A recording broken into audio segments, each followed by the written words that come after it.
Aloha. Thank you so much for joining us today. Today we are live from Heʻeia Estuary talking with the ladies of Hui o Koʻolaupoko. Today we have here their executive director, Kristen Kane, along with their volunteer coordinator, Sana Bergstrom. And we're covering today how invasive species impact watershed health. They've been here working in Heʻeia Estuary since 2015, removing invasive mangrove in order to restore the watershed here. So, how did HOK get its foot in watershed restoration? Our organization actually started in the mid-1990s as the Kailua Bay Advisory Council, and that organization came about as a result of some community organizations bringing a lawsuit against the city and county for illegal wastewater discharge into Kailua Bay. So the consent decree money was used to fund different types of water quality monitoring activity around Kailua Shed and the watershed regions, the upper watershed regions of Kailua.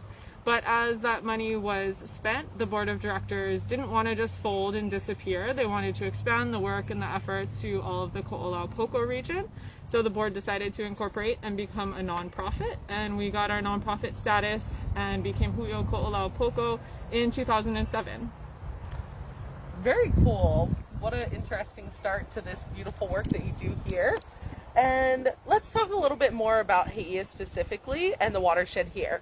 So what kind of impacts did invasive species have on this area before you guys started?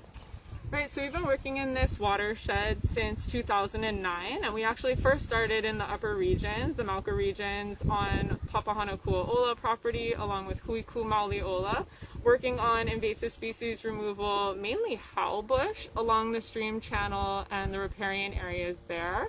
And then we started working here at Heʻeia State Park and the estuary in 2015. So a lot of the invasive species removal, or the impacts that we were seeing in the Mauka areas, were from howlbush that is considered a native species, but when left to grow unchecked, it can become really detrimental to a stream system by blocking stream flow. The way that the roots grow and dip down into the stream, they can create dams, which can accumulate debris and cause flooding. And then we also have other invasive species in that Mauka region, like Java plum, which really suck up a lot of the water from the stream system, so much so that when you cut a Java plum tree down, you could actually fill up a water bottle with the amount of water that comes out of it. Wow. So quite a bit of water being taken out by those invasive species. And then as we move down into the estuary region, mangrove was introduced to this area in the mid 40s and 50s, and it really does a good job at what mangrove is meant to do in its native ranges, which is erosion control. But here in Heʻeia, it did so much erosion control and sediment retention that it actually created a smaller and smaller stream channel. So it choked the stream channel down to a size that made it very impossible, very difficult for native fish like o'opu to transit the entire stream system. So that was one of the main reasons for starting our work down here, was for fish passage. Very cool. So mangrove is the main invasive species that you've taken out of this particular site. Yeah. Mangrove here on this project site, when we first started working in the Makai area, was fairly small, about the size of your wrist, and we were able to have volunteers working with loppers and handsaws to take down those trees. But as you get farther and farther up the stream into the higher reaches of the estuary, the mangrove trees were growing to be 60 to 80 feet tall, bigger than telephone poles around, and you can still see some of the mature mangrove stands in the back of the fish pond area now, and those are slowly being worked on, being taken down as well. So mangrove was the majority of the species that was in this area and our main focus for removal efforts. Wow. How have you seen this area really change since 2015? Because I know a lot of people probably notably have seen it change as you drive by. What was your experience with that? Yeah, so we've been just opening up the mudflats and just seeing a lot of native birds coming back, as well as just planting with native plants, and they're kind of also just spreading by themselves now. We don't have to just plant every single native plant. They kind of by seed dispersal and just kind of very cool. Yeah, I think it's been really neat to see the whole area open up as well. As we started our work in 2015 on the Makai portion, Kaipai'o Heʻeia and the fish pond was working right here along the stream on removing mangrove and restoring the fish pond wall as well. So we've together over the last 5-6 years have marched upstream together, and so there's been a really cool progressive change at the same time moving upstream, and the view plane has really opened up as well. That's awesome. I know I've heard a lot of people in the community mention that view plane, and now they're able to really see the work that's being done out here, and they all seem to appreciate it. What kind of ways do you track your progress here? Like, do you guys do any like stream monitoring or maybe like water quality? Are you able to see changes within that data as well in order to support the mangrove removal? Yeah, so we do monthly water quality monitoring out of 3 different sites throughout the estuary, where we check for, on our Y side, we check salinity, oxygen, and then we also have grab samples that we take to UH to Very check cool. for sediment and different nutrient levels. yes. And then we also partner with other organizations, with DAR and the Nature Conservancy, and do castnet fish surveys twice a year, along with vegetation transect surveys that go not just on our site but all the way up the estuary. That's very cool. I bet that's awesome to see those changes, even on paper, to come back to you. What are some other positive benefits that you've seen from this site? Yeah, I think like we mentioned briefly, the view plane has really opened up, and this area, the picnic table we're sitting at, the trail that we're sitting along, this wasn't here prior to our work in 2015. Well, it was here. It was very overgrown, so it wasn't really accessible. So as we've worked through the area to clear the invasive, we've reused the mangrove logs as our planter bed borders and established planter beds and the trail, and opened up part of the public park for public access. And the view plane from the road as well. I mean, I grew up in Kahaluu, and I did not know that this area existed probably until well into my college years. So to be able to see the area from the road, I think attracts a lot of locals and visitors down to the area. And during state park hours, which is Monday through Saturday, 8 to 4, this is an open trail for people to come down and walk. It's public park, and people can come down and check out the native plants, walk through the project site, and just come and explore.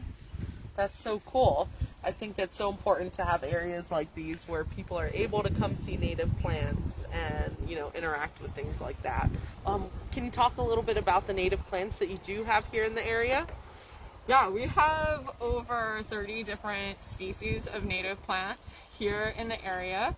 Everything from common natives like pohinahina and ilima. We have lots of hala trees. Actually, the hala is a really cool story that I want to share with you guys.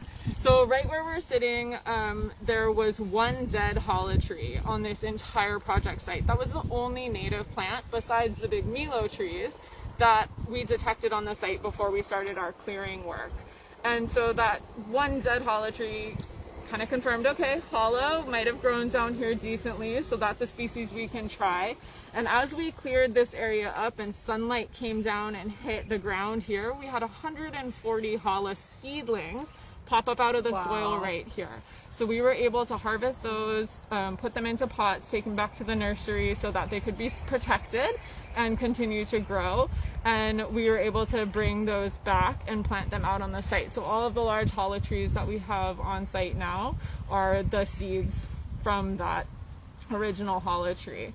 So that's a really cool story that I'd like to share. And we have a lot of wetland species as well, and some new ones that we're going to be working on planting this coming year that are taller types of wetland plant species, more like what you might see in Kawainui Marsh. And those plants will really give the native wetland birds that have been utilizing the area some good habitat for their nest building. Oh wow, that's so cool. Yeah. That's awesome. Yeah, so we've had successful Alaiʻula nests on the project site in the past, and we're hoping that with more area, a little bit denser cover and taller vegetation, that we'll have some nests again next summer. That is so cool. I love hearing that. Yeah. So, thinking about climate change, how would you say that removing the invasive species and replacing with these native ones has had a positive impact on thinking about things like climate change and how our weather's changing in the future? Mangrove is such an interesting species to talk about, and it can be controversial when it comes to climate change as well, because in a lot of parts of the world and even parts of the southern United States, mangrove is a protected species, and other parts of the South Pacific, it's being actively outplanted. Because of those prop roots, they really do hold the soil together, and they can help to armor shorelines of low-lying islands against sea level rise and against, high wave action.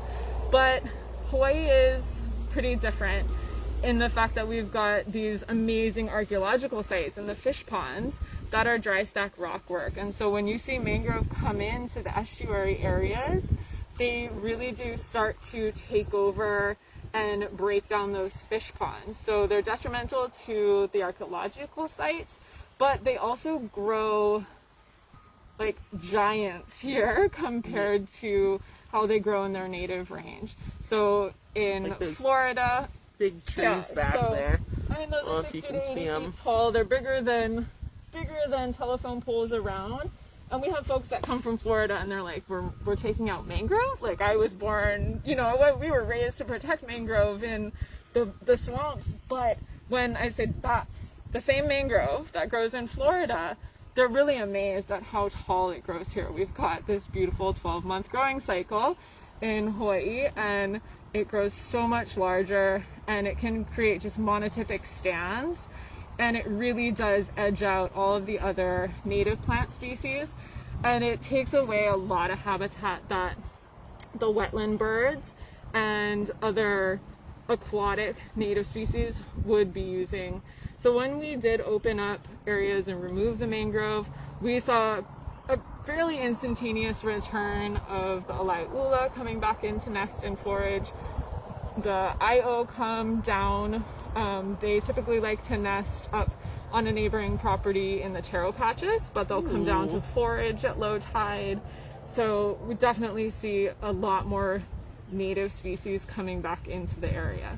And we definitely still have our fair share of invasive species on the project site. Yeah, and we have a couple of them here you wanna share on them? the table today. So these are So this is actually a mangrove seedling. So even though we removed most of the mangrove on our side of the project, there's still a lot of mangrove just throughout Kaneohe Bay. So these will come in with the tides, but they're really easy to just pick up when they're about this or even a little bigger. So we do what we kind of call a mangrove sweep about once a quarter or so, and then you can just snap them, and now they're dead. They won't regrow like that. And then we also have our pickleweed. There's two species that are very similar to our native akuli that is behind us. But we got this one is the pickleweed, and you're gonna have to help me with this one. This is Blutoperon, which also has become pretty invasive on the project site. So this is one of our main species that we're going after right now. And both of these do look really similar to native Koʻolaupoko. So it can be really tricky to sort through and to pick these out from the native plants. Wow, and so are you guys pulling all these weeds yourselves, or do you have volunteers that play a role in this site as well? Or all your sites? Yeah, so the community and volunteers are a huge part of Heʻeia Koʻolaupoko, and almost every time we're down here, we welcome volunteers.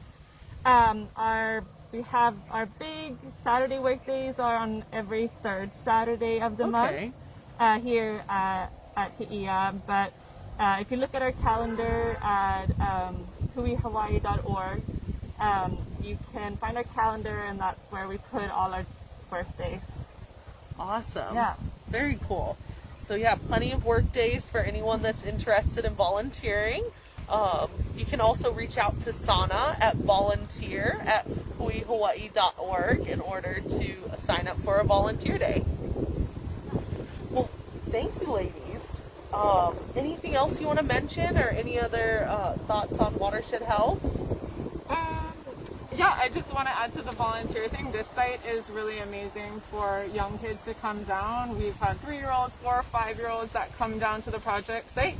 Even if it's just for a quick half an hour visit, we always welcome participants of all ages. And for families to come out and to get to explore this site as well, utilize this park. It's a public park, and we really encourage people to get out and explore it at their own pace too. That is awesome. Perfect picnic table for a picnic. It's really great to see how organizations like this are involved with removing invasive species, and they have such a positive impact to not only the community but the watershed health as a whole, which is really great. So thank you guys so much for joining us today. Yeah, thanks it was a for coming pleasure. out. Thank Yeah. you. Bye. Bye.